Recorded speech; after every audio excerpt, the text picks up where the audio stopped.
Specific skills are targeted at our specific speed skills.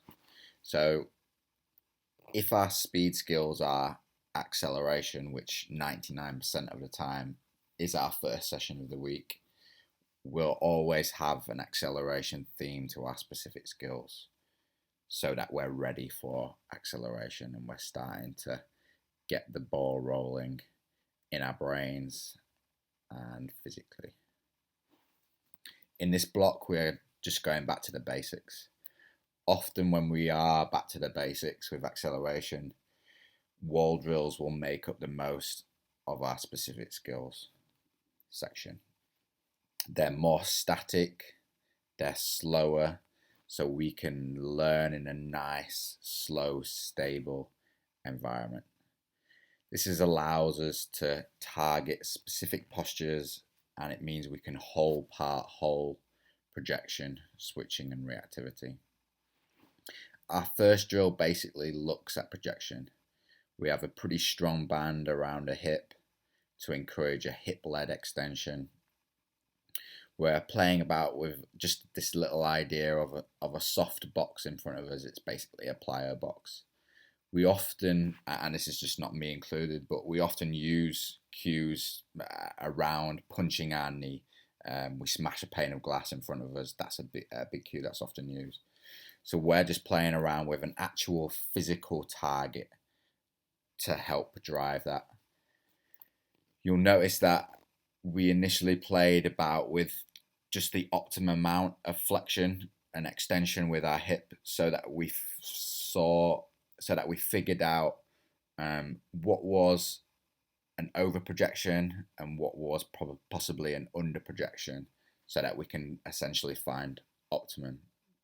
The box also sets a really nice target for our shoulders and our head to travel over, which tells us if we're doing a good job, if we're going forward. Our second drill is targeted at switching and targeting some activation, if you want to call it that, of our glutes and hamstrings to start building some specific strength to reverse and retract our leg back to the ground. We talk lots about calf to hamstring and not letting too much angle appear at our knee. You can see that in the video. Our third drill pieces those two concepts together. We're back in a more appropriate position for acceleration. Switching is easier from an upright position as you have a bit more time. So that's another reason why we incorporate that second drill. So we're from an upright position. We have our band back, we have our box back, and we're simply encouraging our switch now to send us forward. I'll be pretty honest, I'm not totally sold on this exercise. I'm still messing around with it, still trying to work out if it has much value. You can see that some reps were a bit messy and not really going anywhere, just switching on the spot.